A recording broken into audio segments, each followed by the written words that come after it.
Gênesis. Nós, semana passada, iniciamos o estudo de Gênesis com o pastor Maurício, e ele começou nos 2 primeiros versículos de Gênesis, que falava sobre, ele até falou em hebraico. Quem disse que essa igreja não fala em línguas, né? O pastor citou hebraico, né? No domingo passado, Bereshit bara Elohim. A gente só sabe isso, porque no seminário a gente só decorou isso. Então a gente usa, às vezes fala Bereshit bara Elohim para impressionar, porque a gente não sabe hebraico. Apesar de nós estudarmos muito hebraico, na grego e hebraico no seminário, nós fazemos muito exegese, e da exegese precisávamos buscar nos originais, no grego antigo, no koiné, e no hebraico, para a gente fazer as análises dos textos mais difíceis, dos textos que tinham dúvidas, e um dos textos que eu fiz no hebraico era aquele texto de Gênesis 6,6, que diz assim que Deus, antes de mandar o dilúvio, Deus olhou para toda a humanidade e viu que o pecado estava muito grande e Deus chorou. Por quê? Ele se arrependeu. E diz o texto no português que arrependeu-se o Senhor ter feito o homem. Nós vamos chegar lá, tá? Mas qual que é o arrependimento?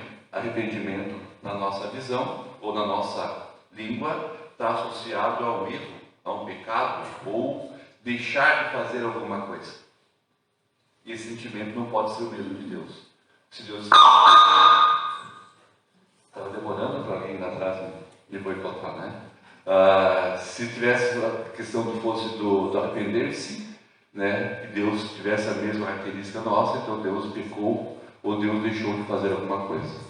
E se fosse assim, ele não seria o Deus que nós cremos. Então, no original, tem um outro sentido, uma outra explicação que o hebraico vai falar sobre esse texto.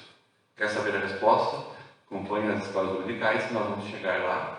E vamos ter que usar em muitos textos do Gênesis, usar na pesquisa do original para determinar algumas coisas como regra de hermenêutica.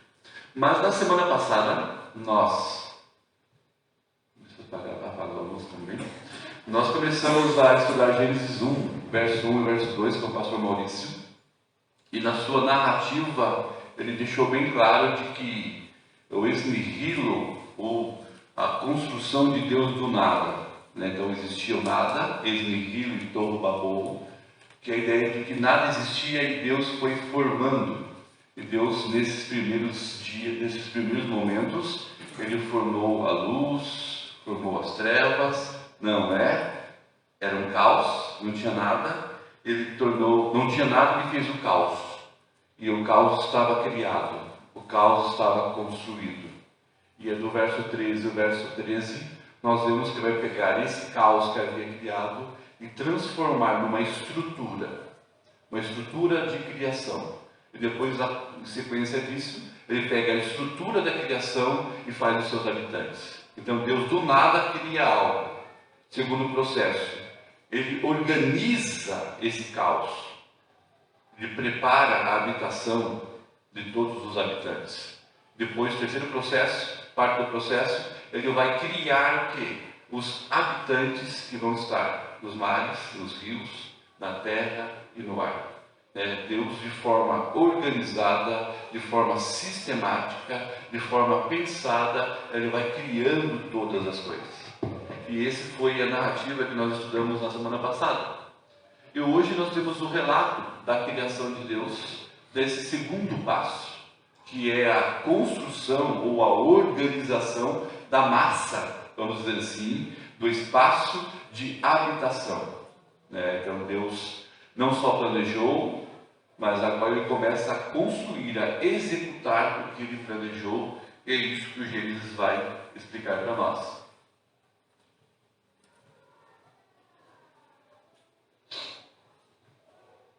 Então nós vemos que em Gênesis nós temos alguns objetivos, ok? Primeira coisa que temos que pensar, e é uma regra de hermenêutica, é que cada livro da Bíblia ela tem um autor específico e um destino, um público-alvo, alcance a ser contado. Por exemplo, vou dar o exemplo do Novo Testamento para nós entendermos.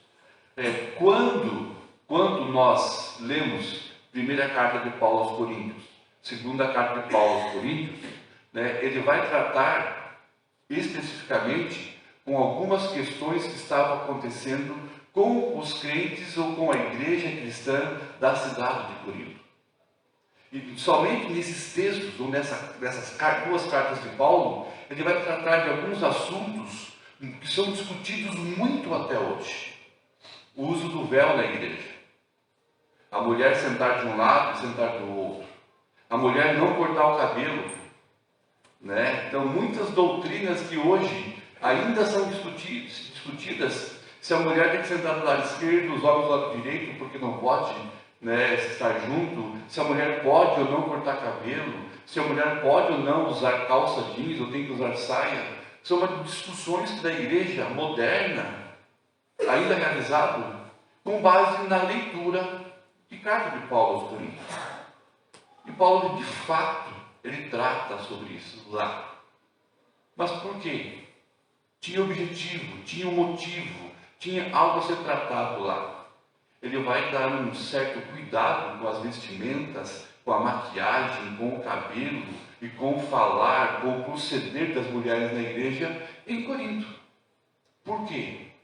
Gente, era uma cidade portuária.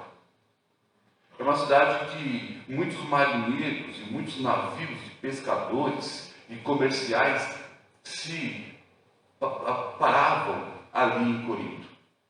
E como é um lugar comercial muito forte, de troca de comércios, de pessoas que passavam de todas as nações, pessoas, maioria homens, é uma cidade que tinha no seu comércio a prostituição. Então, as mulheres da cidade de Corinto tinham um espaço específico como mulheres que iam trazer prazeres aos homens, os lugares de prazeres. Então, para que as mulheres casadas ou as mulheres de bem, não prostitutas, não fossem abordadas na rua, não fossem confundidas e não gerasse confusão com os maridos e brigas na cidade, a cidade estava estabelecendo com o cristianismo um padrão para diferenciar essas mulheres com as mulheres casadas e as mulheres de bens. Qual era a diferenciação? O vestir. Até hoje você vai olhar e você vai ver a diferença apenas no olhar do vestimento. Então Paulo escreve à igreja para tratar específico daquele problema daquela cidade. Então era a aplicação daquilo tudo hoje? Não. Estava resolvendo um problema daquela cidade. Gênesis tem a mesma característica.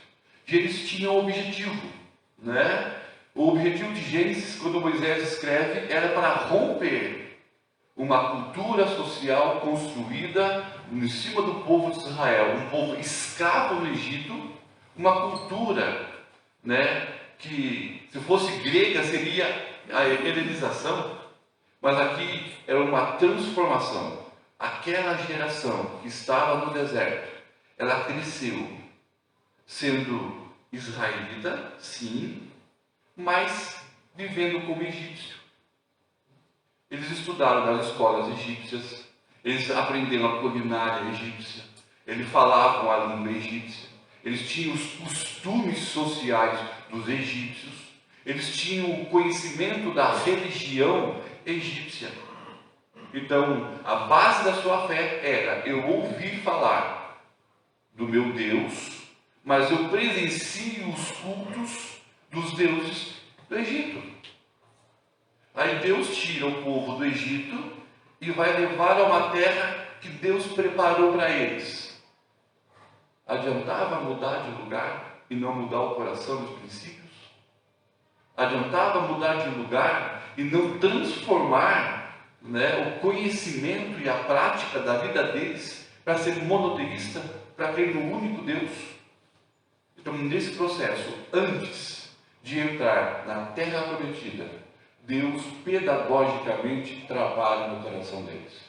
Eu digo pedagogicamente por quê? Porque Deus usa né, a literatura, a escrita de Moisés para transformar todo o conhecimento e tornar ele em fé para o povo de Israel. Então, o livro de Gênesis tinha um propósito específico: construir a identidade do povo judeu, construir a identidade de um verdadeiro israelita e responder quem eu sou, como eu vou viver, né, para onde eu vou e os porquês que aquela geração não compreendia. Então, Gênesis, Levítico, as leis, Deuteronômio, Número, são livros que vão trazer todo o conhecimento da origem, da vida, da árvore, né, dos patriarcas, das leis cerimoniais, das leis civis, das questões emocionais, dos casamentos, dos filhos, da educação e a prática de se adorar, se prostrar o único Deus. O povo precisava, através do processo ensino e aprendizagem, se tornar fiéis e servos de Deus. Bem, vocês não são diferentes. O que vocês estão fazendo aqui agora? Passando por um processo de ensino e aprendizagem para que tu possa conhecer e praticar não a fé israelense, mas o cristianismo, né? Melhor ainda, o protestantismo cristão, que é da forma pedagógica como nós utilizamos de materiais didáticos escritos por Moisés, aula de hoje, para falarmos um pouco sobre quem nós somos, qual a nossa origem e para onde nós vamos.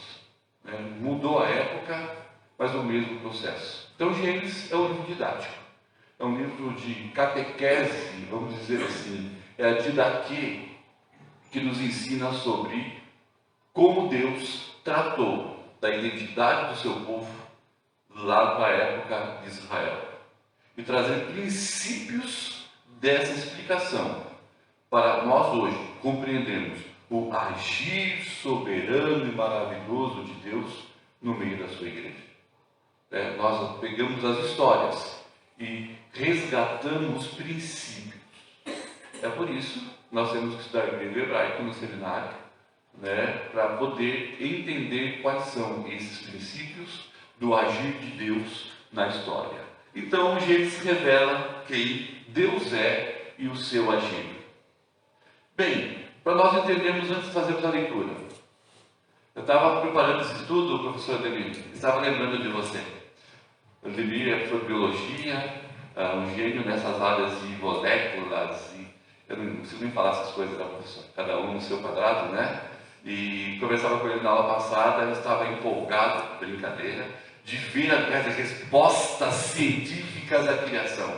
Eu fazia dizendo, nesse tópico, dizendo, o Ademir vai ficar frustrado comigo, porque Gênesis não se preocupa com algumas coisas. Ele não vai, essas respostas que você tem, professor, nós não vamos conseguir tirar, porque Moisés não queria tirar daquele contexto. Mas podemos estudar de forma cristã cientificamente e construir estudos para falarmos sim de moléculas, de átomos, de prótons, só sei isso, né? Eu acho que são junto ou parente. Se não for, me perdoem a ignorância, né, que não estava na minha formação. Mas Gênesis não está preocupado, né, em responder algumas coisas. Por exemplo, ele não quer responder tudo e sobre tudo.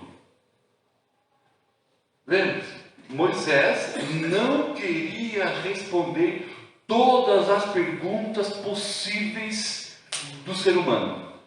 Não. Tá? Tem Deuteronômio 29, que diz assim: o que Deus revelou compete a nós entendermos.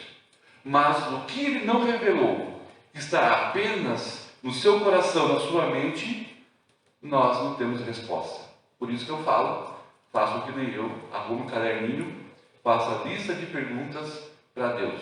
Quando chegar no céu, se não resolver na hora, pergunte para Deus e Deus vai te responder. Porque tem coisas que é somente lá, e se Ele quiser mostrar. Porque aqui nós não temos como responder. E o que Ele quis responder, Ele respondeu. Então, Moisés estava preocupado em responder às questões de ciências, né? Por exemplo, o dia da criação são 7 dias semanais, literais, são 7 tempos, são 7.000 anos, cada dia é 1.000 anos, ou cada dia é um tempo, ou é 7 dias normais. Bem, dentro dessa discussão, aí o Ademir gosta, e até o desafio do Ademir de ele preparar algo assim para nós, cientificamente, de que tem pessoas, teólogos, confiáveis, bons, que entendem que são tempos de 1.000 anos, não é dias literais.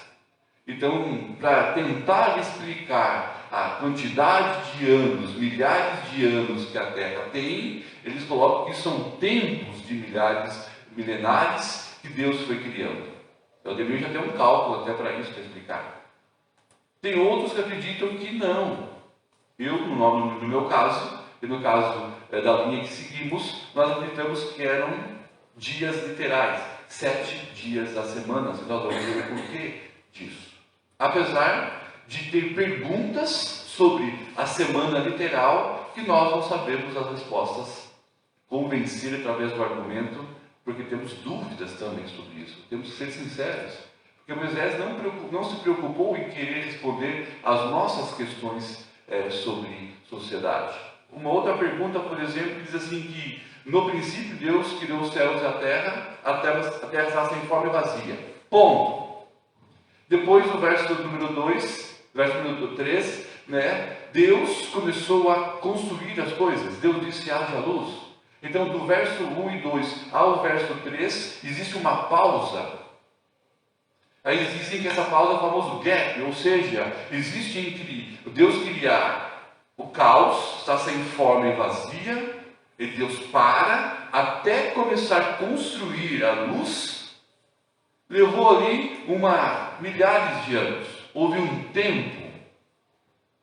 Pode ser? Pode. Né? Eu só não consigo entender qual a necessidade de Deus dar um tempo. Né? Qual é a lógica de Deus começar a parar, dar um tempo de milhares de anos para depois voltar a trabalhar? Faltou material? Né? Geralmente construção falta material. Né? Então qual é a lógica? Também não há respostas fáceis sobre isso. Né? E eu falava com os jovens ontem, e eu fiz a pergunta para os jovens, dizendo assim: se você pudesse voltar na história para entender e mudar alguma coisa, o que você iria tentar ver e mudar? E a minha resposta foi: eu queria ver os dinossauros. Porque todo discipulado novo, toda criança que eu vou começar a evangelizar, a falar da Bíblia, eles perguntam: e o dinossauro? E o dinossauro? E a resposta sempre é a mesma: não sei. Não sei se morreu no dilúvio, não sei se morreu antes, não sei se foi criado e desses milhares de anos, de uma semana para outra, morreu. Eu não sei dos dinossauros, eu sei que eles existiram. Né? Eles existiram, tem os ossos aí que provam que eles existiram, tem algumas narrativas que falam sobre eles estão aí na história. Mas no recorte histórico, aonde estavam, por que morreu, né? Eu não sei a resposta. E as crianças, quando perguntam, e os adolescentes, e alguns jovens, e alguns adultos, e os dinossauros, ele te responde: não sei. Mas gente, você não fala? Não, Moisés, ele não se preocupou com os dinossauros. Ele não narrou sobre isso. Temos uma narrativa em Jó, 2 narrativas de Jó, que fala de 2 monstros estranhos lá. Mas o resto nós não vemos essa preocupação científica de Gênesis de explicar a arqueologia. Na verdade, para Moisés não fazia sentido, né? Não tinha arqueologia no tempo de Moisés. Não tinha a ciência como nós temos moderna para perguntar para Moisés sobre o que estava acontecendo. Então ele não tinha motivos para querer responder. Então no texto de Gênesis nós não encontramos isso, né? E Gênesis, em alguns momentos, ela não se preocupa em construir narrativas detalhadas como partículas de átomos. Se você pensar que nós temos na Bíblia 3 capítulos, basicamente, para explicar toda a fantástica, gigantesca, né, inexplicável criação do universo, se vocês vão olhar 3 capítulos, é pouco pela grandeza que é o universo.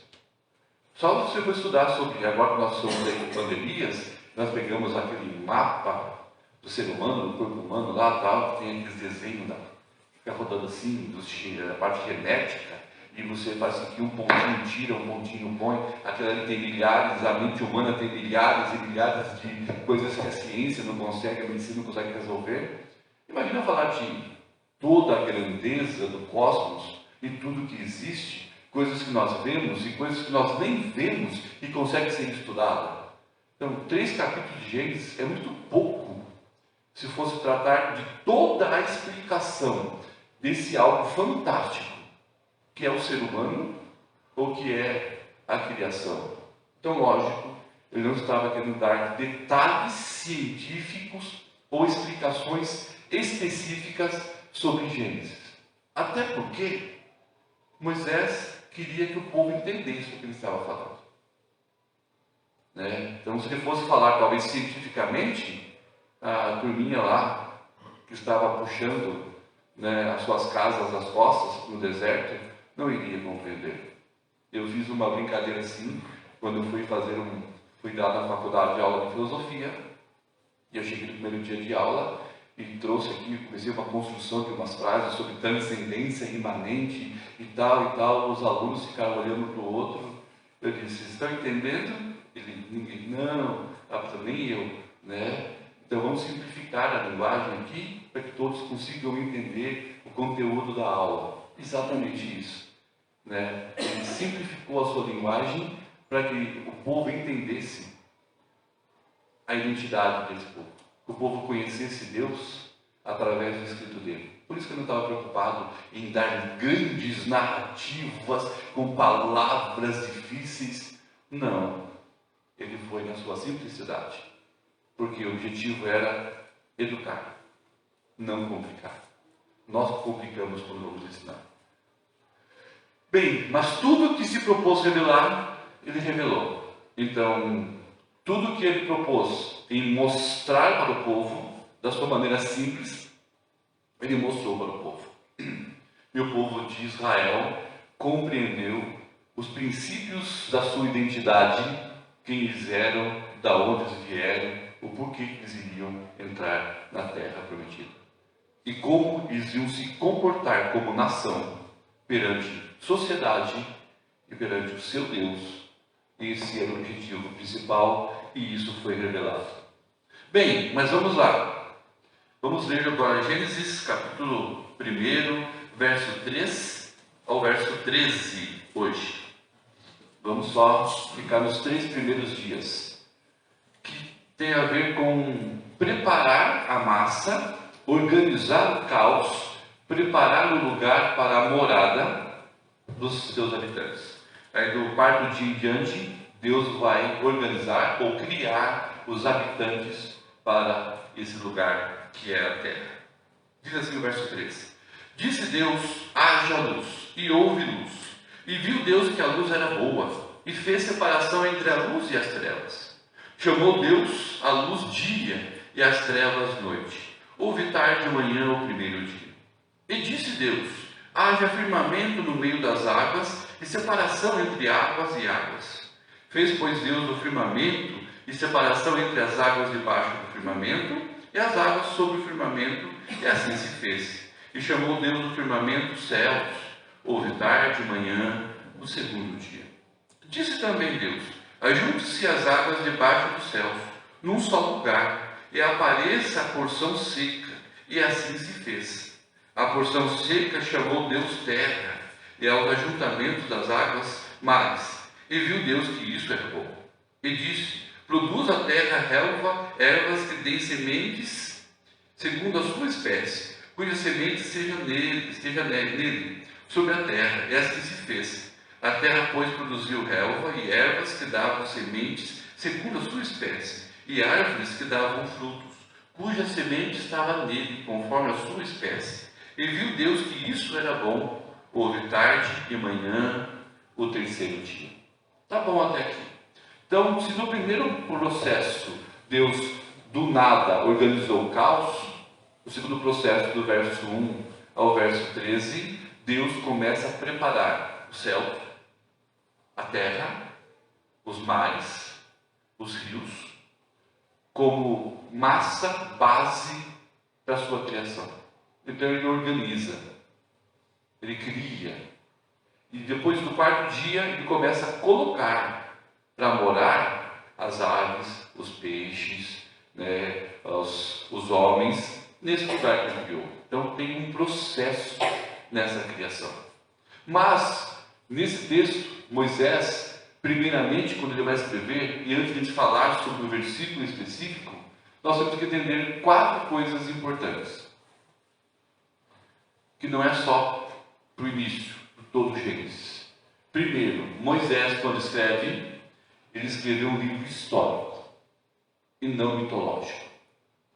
Ele escreve um livro de história, uma narrativa histórica e não uma mitologia.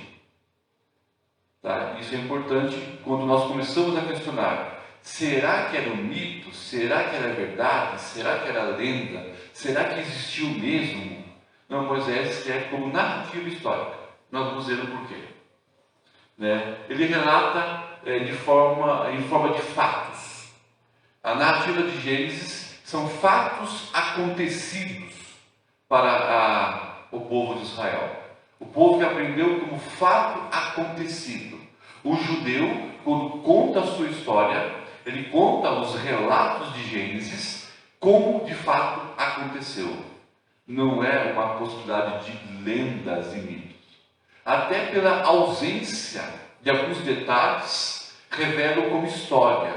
Porque os mitos, as lendas de criação dos egípcios, dos caldeus, dos babilônicos, dos assírios, são totalmente, dos gregos, né, os mais conhecidos, são totalmente ricos em detalhes, em formas e em acontecimentos que demonstram algo muito louco. Eu trabalho com filosofia e quando a gente fala sobre a Grécia Antiga, a gente vê a luta dos titãs com os deuses, uma loucura. E a narrativa de Gênesis não mostra esses detalhes mitológicos, sabe? De gigantes com cabeça voando, socando a terra faz um derramamento de um fogo, aí surge uma espécie de pessoas. Não é nesse sentido. Gênesis é mais simples, porque ele é narrativa histórica. Ele não está preocupado em criar ações mitológicas, como nós vamos ver daqui a pouco sobre os egípcios. Uma narrativa verdadeira e não alegórica, como eu falei, ele não está preocupado de revelar algumas coisas, por exemplo, anjos correndo para cima e para baixo, brigando com fogo, com tocha. Apesar de ter alguns anjos, como foi guardar o jardim do Éden, o anjo do Senhor. Mas não tem algumas narrativas tão mitológicas como nós vemos na história. Bem, o objetivo era confrontar a história do Egito. Que história do Egito? Eu coloquei aqui assim: os egípcios diziam que no início do mundo nada existia, além de um enorme oceano chamado Num. Desse oceano surgiu Atum, o peixe, o Shu, o Tefnut, o Geb e o Nut. E desses ali surgiram os deuses que atuavam no Egito.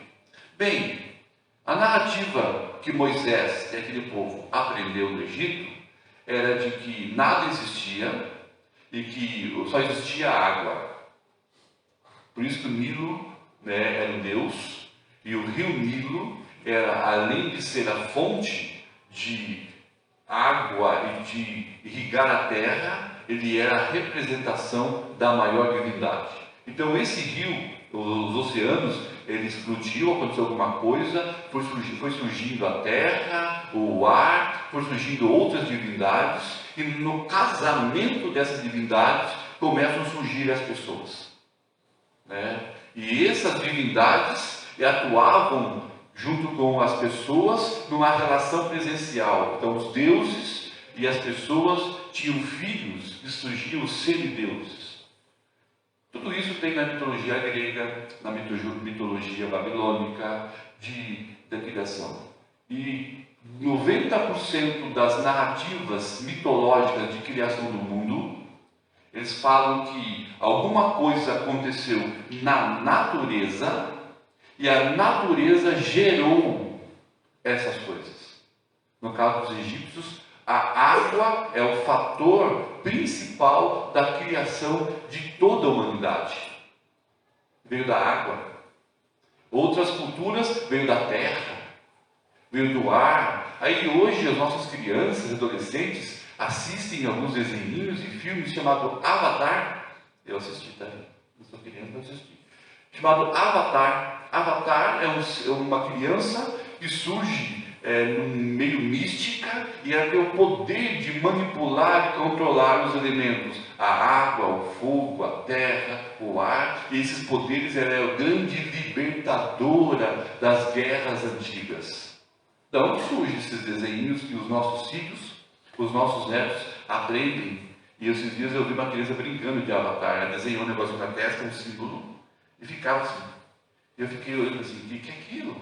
Né? Eu estou manipulando o ar, assim, está amarrado. Né? Isso é Avatar. Né? De onde deriva as nossas informações? Dessas mitologias de criação, desses heróis, desses manipuladores, que vêm da onde? De uma espécie de criação mitológica. E quando você pega as 10 pragas do Egito, quando Moisés liberta o povo, e vai comparar com a história dos deuses de criação do Egito, você vai ver que Deus, por meio de Moisés, estava confrontando o quê? Os principais deuses do Egito. Deus não mandou simplesmente, vamos sacanear os egípcios, vamos transformar o rio em sangue. Por que Deus? No fim de sacanear eles para mostrar quem eu sou. Vamos mandar vir os sapos, os gafanhotos. Por que, Senhor? Só para mostrar quem eu sou. Não. Deus é um Deus pedagógico. Tudo que Deus faz, Ele tem um princípio. Ele é sábio. Ele é inteligente. Ele tem didática. Ele quer ensinar. Ele quer ministrar. E ao fazer isso no Egito, Ele estava confrontando os deuses do Egito. Porque quando chegasse naquela geração que viu o poder de Deus, eles iam entender que o Deus de Israel, o único Deus, é maior do que todos os deuses do Egito juntos. Por isso nós temos um. Não precisamos de um combo de deuses.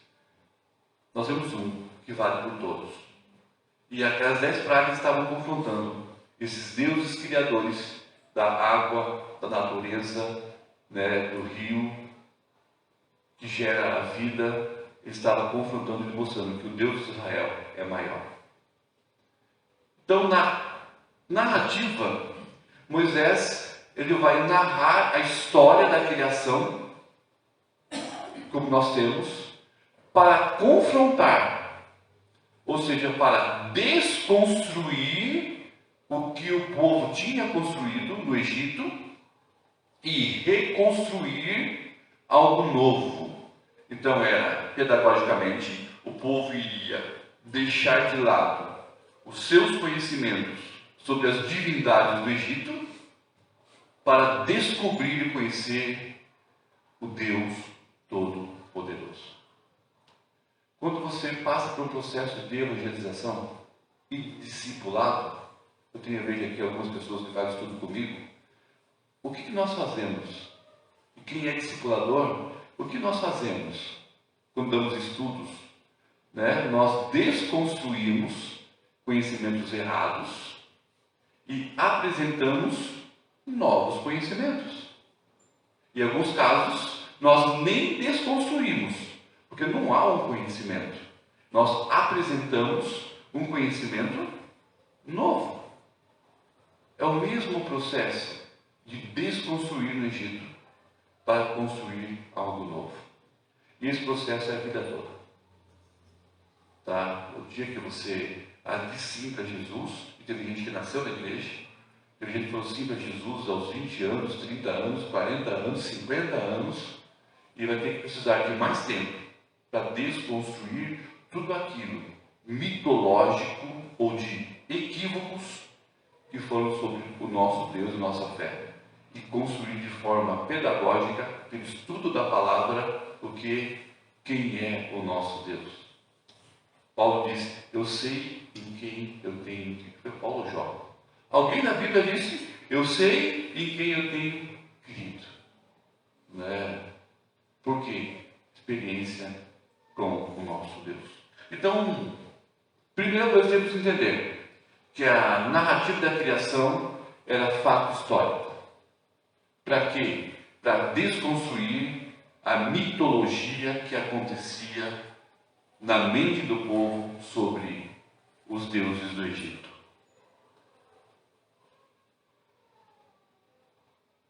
Bem, como nós podemos dizer então que é uma narrativa histórica?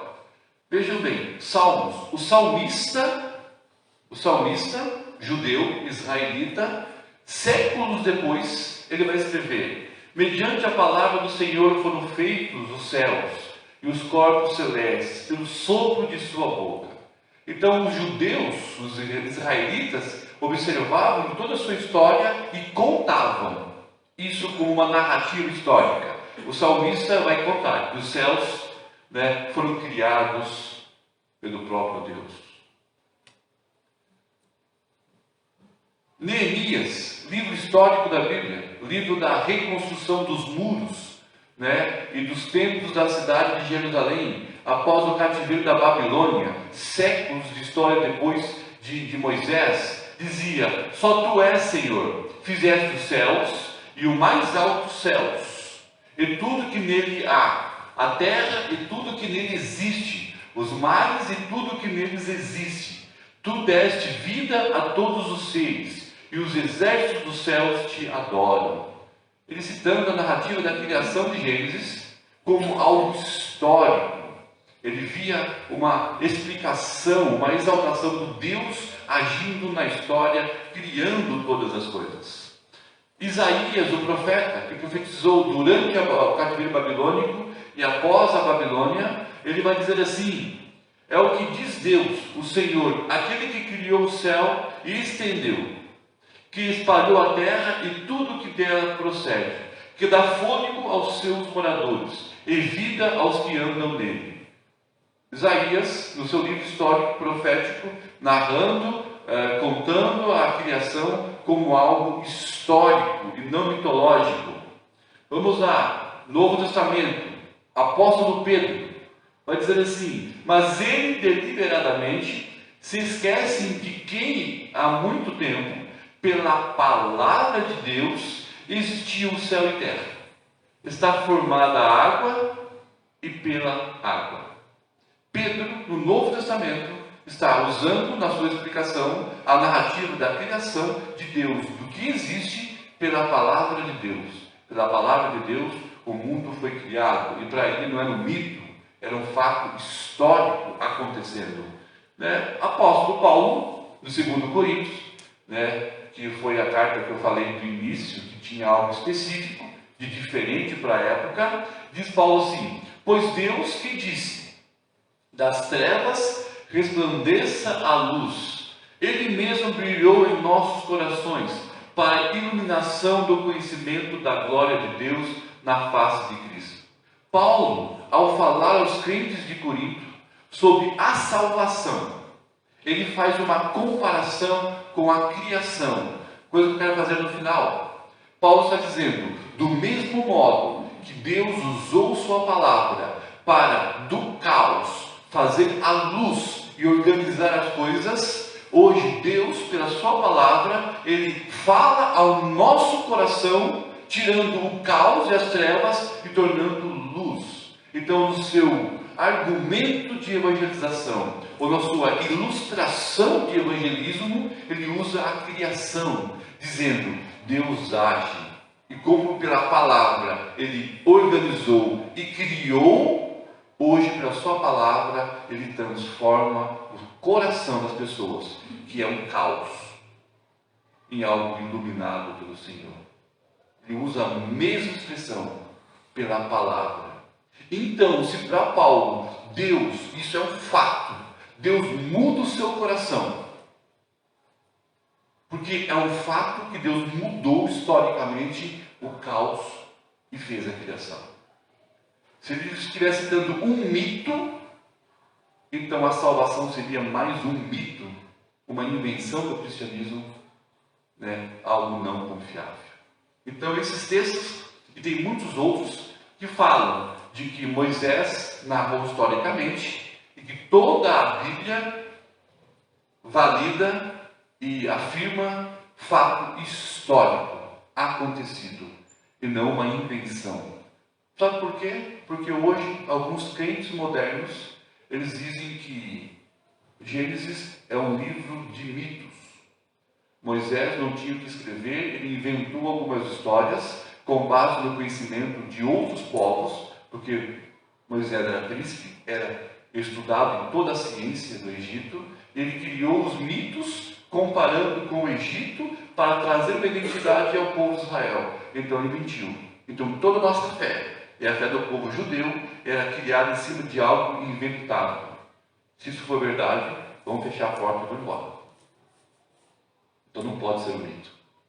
Porque é histórico. Porque a nossa fé está fundamentada em algo do fato que existiu e que existe. Se fosse em cima de mitos, vamos embora, porque estamos perdendo tempo, vamos assar carne, porque vai ser melhor. A Bíblia é fato e não mito. Bem, segundo, ele escreve na ótica de um observador dos fatos. Ele vai escrever isso, revela a criação como uma pintura, né? Ele vai mostrando quadro a quadro, parte por parte, por mais que ele não foi detalhista, como nós gostaríamos que tivesse sido, mas ele vai mostrando uma organização de acontecimentos. Revela acontecimentos sincronizados. Aponta os detalhes que queriam destacar aos seus leitores. Os detalhes de organização que ele queria passar para aquele povo, ele coloca em organização. Apresenta o seu objetivo. Qual o objetivo dele? Da sua narrativa. Mostrar um Deus que está acima da criação. Ou seja, é a mesma resposta dada a Jó. Jó, aonde você estava quando eu pensei em criar todas as coisas? Aonde você estava, Jó, quando eu criei todas as coisas? Jó, aonde você está quando eu gerencio todas as coisas? E Jó disse, eu não estava assim. O Senhor está acima de todas as coisas. Então Gênesis revela o quê? Na narrativa histórica. Que Deus não foi criado. Deus é o Criador. Deus está acima da criação. É um Deus pessoal que se relaciona. Por mais que ele foi criado, ele ainda se relaciona com a sua criação. E Gênesis vai mostrar muito isso. Um Deus eterno e a eternidade. Ele vai mostrar que a nossa criação tem um tempo de validade. Mas Deus já existia e é onde Deus mora, no tempo de Deus, a eternidade, ele já existia. Então são coisas diferentes. O Deus eterno, a eternidade e a nossa cosmovisão terrena de tempos, cronos, habitação, início, meio e fim. E a autoexistência de Deus. Deus não precisa de ninguém e de nada para ser Deus. Eu até falo às vezes, e quando eu falo isso parece muito duro, e que Deus não precisa de você e nem de mim para ser Deus. Então, se Deus não tivesse criado o universo, ele ainda assim seria Deus. Só eu e você não iríamos conhecer. E se Deus não quisesse se revelar a nós, ainda assim ele seria Deus. Eu estaria perdido. E se eu acho que eu posso ficar negociando com Deus, tira o cavalinho da chuva. Porque Deus não precisa do Alex para ser Deus. O Alex precisa de Deus para ser e ter alguma coisa. Eu dependo. Ele não depende de nada. Eu fui criado.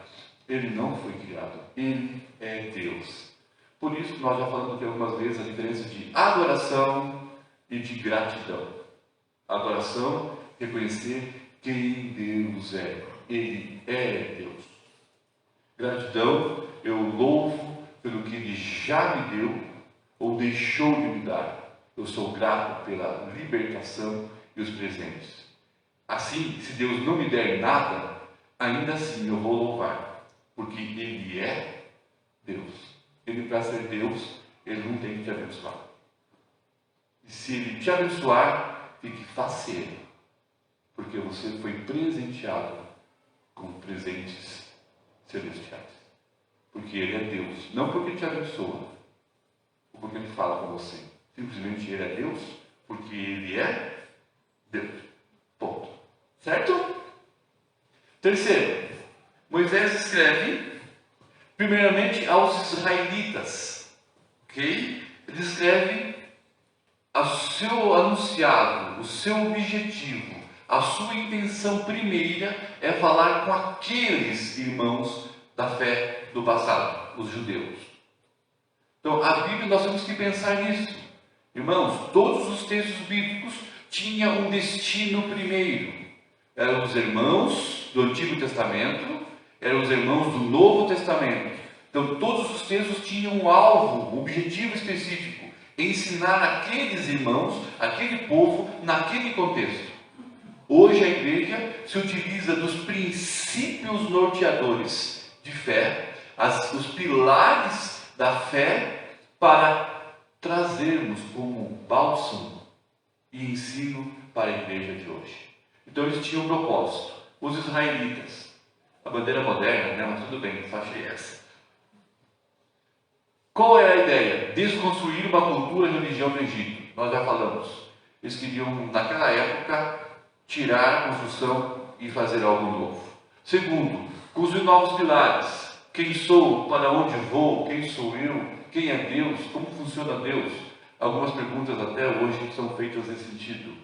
Justificar a conquista, né? Vamos pensar assim. E essa talvez é uma crise de interpretação muito grande. Deus chama o povo de Israel, sai do Egito com Moisés, fica no deserto por um tempo e chega a Canaã. E Deus vai dar a terra para eles. Mas eles chegam em Canaã, tem um monte de gente morando lá. Então, qual é a justificativa para dizer que nós vamos expulsar esses moradores daquela terra para que nós possamos morar? Essa ótica leva muitas pessoas a questionar Deus, né? Deus dá o presente para alguém e vai tirar outros de lá com guerras? Bem, Moisés vai dizer assim: bem, explicar isso eu não sei, mas aquele que criou a terra nos deu a terra. E se Ele nos deu a terra vai ser nossa. Não foi essa a visão de Josué e Caleb? Quando Moisés mandou os espias, os 12 espias, 10 voltaram dizendo: não dá não, tem gigante lá. Né? Cada um com o seu nome, não dá não para mais, né? Não vou lutar não, só tem gigantes, a terra é boa, mas não dá para encarar não. Josué e Caleb dizem assim: dá sim. Os caras são grandes, os caras são fortes, os caras são guerreiros, os caras são bonitos, os caras são valentes, eles são a maioria. Então, mas como assim? Mas se Deus disse que vai nos dar, quem é maior que o nosso Deus? Vamos lá. Partiu para cima e conquistar. Então, para mostrar o Deus que criou é o mesmo Deus que dá autoridade para possuir a terra, vai mostrar que se Deus é capaz, com uma palavra, construir tudo, basta uma palavra para ele desapropriar o resto. Essa é a lógica que Moisés queria passar. Se Deus, com uma palavra, criou todas as coisas, inclusive a terra, basta uma palavra para que aqueles moradores que estão lá saiam correndo de lá. E é isso que eles evidenciaram quando marcharam, 7 dias, cantaram, gritaram e as muralhas de Jericó caíram. Você precisa levantar uma espada. Porque se Deus disse, Ele dará. E outra coisa, se algumas pessoas daqueles povos ainda ficarem morando na cidade, agora eles iam saber a diferença em ser um servo de Deus monoteísta, com um único Deus, e conviver com aqueles que têm vários deuses. E não se misturar com eles. Não entrar em julgo desigual com aqueles povos que ficaram, que foi um dos grandes erros de Israel.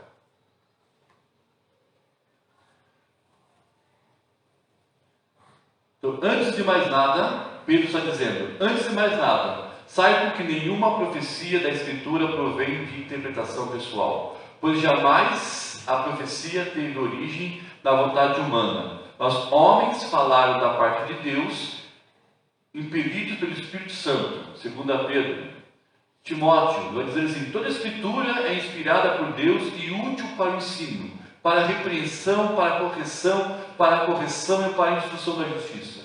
Bem, se a Bíblia hoje para nós é o nosso guia, a nossa orientação, a repreensão de Deus, a vontade de Deus para a nossa vida, Gênesis, Levítico, Número, Deuteronômio, eram as Escrituras para o povo de Israel no deserto.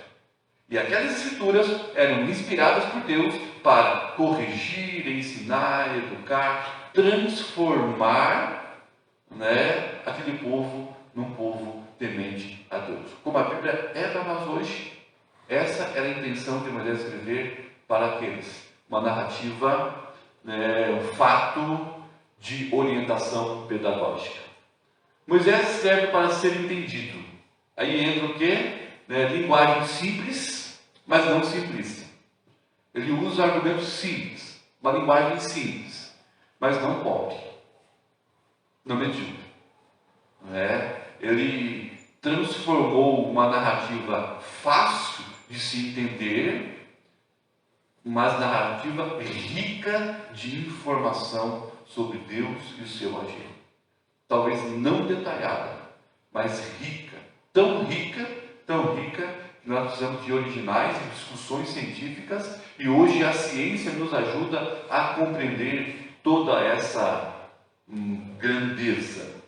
Não se preocupou com termos científicos, não era prioridade da época, não se deteve em questões de modernidade, era tempo antigo, respondeu apenas para cumprir seus propósitos, preparar Israel para ser um povo monoteísta, adorar a Deus.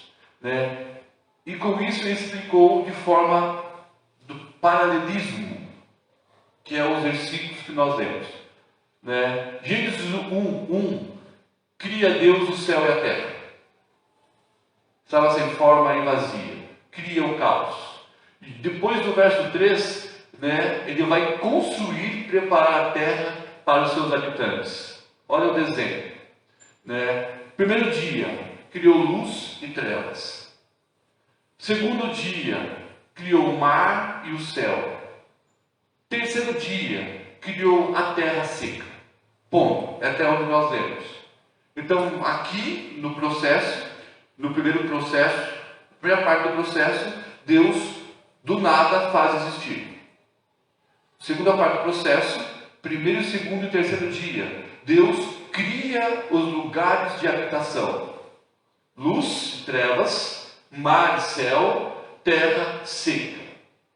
Na semana que vem vocês vão analisar melhor o quarto dia, que dele coloca os luzeiros de dia e de noite, faz as estrelas, sol, a lua. No quinto dia, peixes e pássaros, vai povoar os mares, os rios. No sexto dia, ele faz os animais e os seres humanos. Então Moisés, de certa forma, mais clara para o povo judeu, no paralelismo, ele vai mostrar um sincronismo, uma organização, um padrão de organização que Deus faz. Do nada ele gera a massa, ele organiza a massa e agora ele coloca os seus habitantes. Essa é a narrativa do projeto, da grandeza, do agir de Deus. Não é um caos, não foi explosões. Não foi da água, de repente começou a borbulhar e saiu alguma coisa. Não veio do nada. Na verdade, se você for estudar sobre teorias da criação, tem mais de 4. Me ajuda lá, professor Demir, tem mais de 4, 5. Eu conheço algumas: geração espontânea, criacionismo, evolucionismo, e tem mais algumas aí, panspermia. Saúde, o que é? Panspermia. Viu? Porque Moisés escreveu fácil. Panspermia. E tem outras, né? Mas é uma questão assim muito de pretensão do ser humano, né? Tentar explicar através da ciência essas questões, né? Porque como que um ser limitado, a ciência é criada por nós somos extremamente limitados, né? Tentar explicar um ser, né? Que nem mesmo o universo pode conter ele, né? Você tentar explicar Deus com a tua limitação, um ser limitado. Então isso é impossível, né? O que resta para nós é o quê? A questão de fé, né? Então a fé é que a gente entende essas questões, né? E depois essa limitação que acontece com nós, né? Ela acontece porque o pecado, né, entra, né? Deus tinha feito nós, né, para a gente ter uma capacidade cognitiva para entender tudo isso, né? Mas o pecado, quando ele entra, ele faz com que você tenha essa limitação, né? Cognitiva de funcionamento do cérebro, com certeza, né? E aí você não vai conseguir mais mesmo entender, né? Tentar entender Deus com o que você queria. Isso Perfeito. é impossível, né? Perfeito. O que ele falou é interessante, que o pecado tirou a nossa capacidade cognitiva de entender isso. Vejam bem, nós vamos entender isso, e nós vamos entender tudo isso. O pecado tirou, então o pecado não foi só nos mandar para o inferno, né? Ele nos separou totalmente de Deus, que a consequência é o inferno. Mas a vida aqui separada de Deus nos traz limitações físicas de não conhecermos quase nada da grandeza de Deus inexplicável, né? É perfeito. Existem várias teorias de criação, né? Cuidado, meus queridos, sem filhos, netos, né? Nas escolas, a grande parte dos ensinos não é que Deus criou todas as coisas, né? Eles ensinam de tudo, menos isso. Graças a Deus nós temos professores na área de biologia, na área da ciência, que são cristãos, né? Que ajudam a minimizar. Né, professores da área de filosofia, de sociologia, de história, de português, que ajudam a minimizar a grande confusão causada na mente das nossas crianças, dos nossos adolescentes. Né, falava isso com os jovens ontem, né, as influências que recebemos e nem percebemos têm destruído o pouco que sobrou da capacidade cognitiva de conhecer Deus. E aqui ele mostra no paralelismo, e Moisés vai mostrar, um pouco dessa organização de Deus, que é dos versos 1 ao verso 13. E o texto revela um padrão. Eu acho que Moisés queria mostrar muito isso, sabe? Deus agindo, e Deus agindo com um padrão.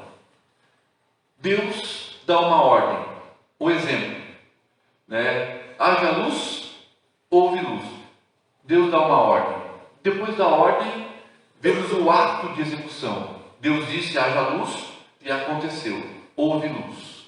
Terceiro, Deus dá nome às coisas. E Deus, quando Ele fez, mandou fazer, e Ele chamou isso do quê? De dia e de noite. Depois Ele faz uma adoração e viu Deus que isso era bom. A sua criação era boa. E no final, ele encerra esse ciclo. Foi o primeiro dia. Se você pegar todos os 7 dias da criação, né, você vai ver essa narrativa. Deus primeiro ele dá uma ordem, ele projeta. Aí há o acontecimento. Deus dá nome ao acontecimento. Deus contempla o acontecimento. E Deus encerra esse ciclo dizendo: hoje acabei, amanhã começa um novo agir. Todos os dias na narração. Se você pegar essa estrutura e tentar entender na Bíblia Deus, você vê Deus agindo assim. Você vê Deus agindo assim, não só na criação, mas em todo o processo de relação, né, que Deus tem, Ele vai agir assim. Então vamos entender rapidamente Gênesis no Novo Testamento. Um texto clássico para isso é João 1:1. Antes de lermos, é bom a gente entendermos que João, ao escrever o seu evangelho, ele estava preocupado. Lembra do objetivo? João tinha um objetivo: responder a uma cultura grega que estava instalada no meio do cristianismo. O Evangelho de João vai responder algumas perguntas mais filosóficas às pessoas que estavam daquela época. E o princípio que ele vai usar é o princípio do verbo. No princípio era o verbo estava com Deus, e o verbo era Deus. Ele estava no princípio com Deus, todas as coisas foram feitas por ele, e sem ele nada do que foi feito se fez. Nele estava a vida, e a vida era a luz dos homens, e a luz resplandece das trevas, e as trevas não compreenderam. Quando João inicia o Evangelho com essa expressão, verbo, ele está usando o termo logos, tá? Então, o termo grego logos tem a ver com palavra, mas é um verbo de ação. Esse logos, a palavra, é uma palavra de ação, de fazer acontecer. Esse logos, passa a ser um conceito filosófico, produzido como razão, tanto como capacidade de pensar do indivíduo, ou como princípio cosmo de origem. A palavra cosméticos, em cosmos, cosmético é colocar ordem do caos. Então, quando você passa por cosméticos, você está organizando o caos daquele dia. E como que era o cosmético, essa organização do caos? O logos organizava esse caos, tá? O logos organizava esse caos. Então, essa palavra logos, na filosofia, para a gente entender, você estudou, sabe como o quê? Como brincadeira do dominó. Quem nunca fez isso, Colocou os dominós e você empurra o primeiro. Como consequência, ele vai causando outras consequências. E quando tiver peça, ele vai caindo. E tem gente mais criativa, faz desenho, uma borboleta, derruba a primeira, cai. Essa teoria que Aristóteles defendeu muito bem. Sabe qual é a teoria do caos? Quase não aparece ali. Uma energia que cria e sustenta todas as coisas. Então, a teoria do motor primeiro, motor imutável. Qual é a ideia disso? É que um motor, uma força que ninguém explica, que ninguém sabe de onde veio, ela provoca uma ação e as coisas começam a acontecer. É a pecinha do dominó empurrada. Então o aluno perguntou para Aristóteles: mestre, mas quem foi essa primeira peça ou a primeira ação? Ele disse: não tem explicação. Existe uma força que sustenta o universo, que é responsável pelos acontecimentos. Existe uma força que criou o universo por si só. Isso é uma força. Para nós é Deus. Mas para a filosofia é uma força. Essa força que criou na filosofia e que sustenta é o Logos. Entende que na filosofia o Logos é uma força criadora que sustenta, e João traz a expressão do Logos, João traz a expressão do Logos para quê? Esse Logos que criou e sustenta é Deus. Então ele vai dizer, no princípio era Deus, e ele estava com Deus. Ele era Deus e estava com Deus. Então esse Logos estava com Deus. Então essa força, essa ação criadora, além de ser Deus, ele participou com Deus na criação. Então, ele está dizendo que além do Pai, tinha uma outra pessoa, o Filho. Não Jesus. Jesus nasceu quando veio de Maria, humanamente, mas o Filho estava lá. E esse Filho recebe a ordem do Pai.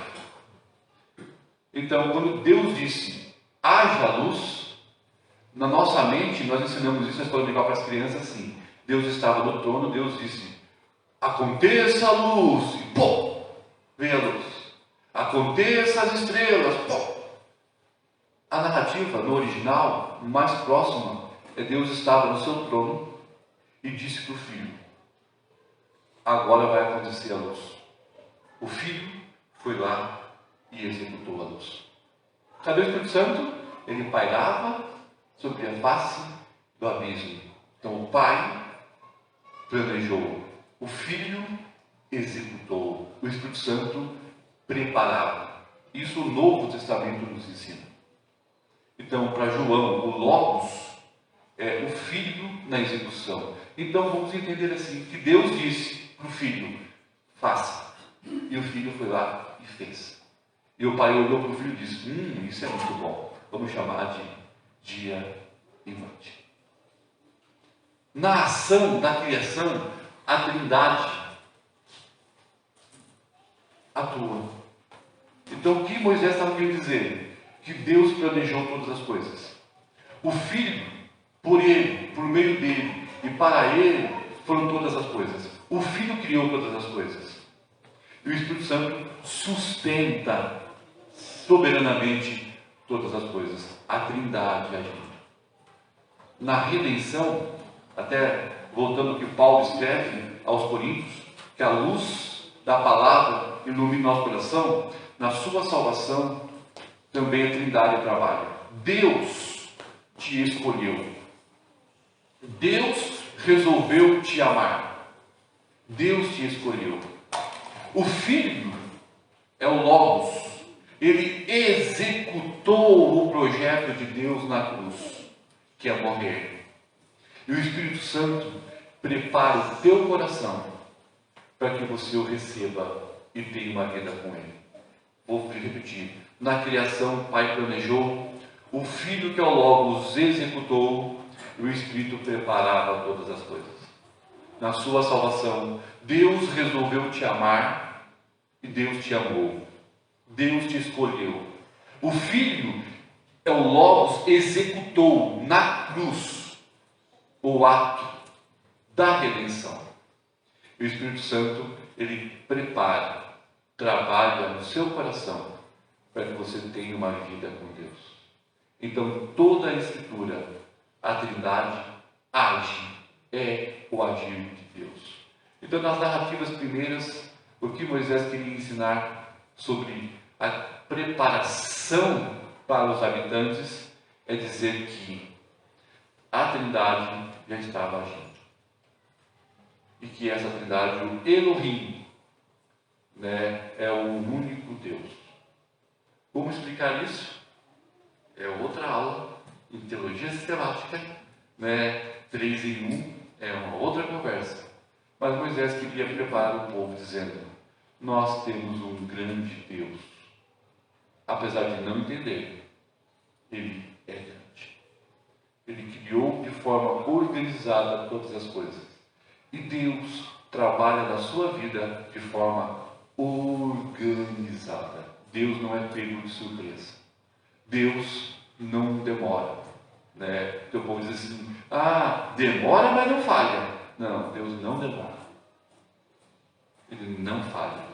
Porque tudo está sob o seu controle. O que nós não conseguimos fazer é compreender Deus. No seu agir, como a Bíblia falou, nossa mente é pequenininha para entendermos isso. Amém? Amém. Vamos orar? Pai querido, nós agradecemos por esse momento de a gente tentar entender, primeiramente, todo esse contexto, Pai, do livro de Gênesis, para entendermos o Senhor agindo. Gênesis, na criação, quer nos revelar o modo de o Senhor agir no meio do seu povo. Obrigado, Deus, porque nós sabemos que o Senhor está agindo. Obrigado, Deus, sabemos que o Senhor está regendo todo esse mundo, as nossas vidas aí do céu. Que Cristo já nos comprou com o seu sangue. E que o Espírito Santo, que habita em nós e atua no meio da igreja, ainda age, fazendo os teus propósitos acontecer. Então, Deus, nesse dia do Senhor, nos dê tua graça, tua alegria, a alegria da tua salvação, para que possamos olhar para o Senhor, igual Israel olhou, e contemplar, compreender a grandeza e a beleza de um Deus Todo-Poderoso. Nós agradecemos e pedimos, em nome de Jesus. Amém. Deus abençoe. Bom domingo a todos.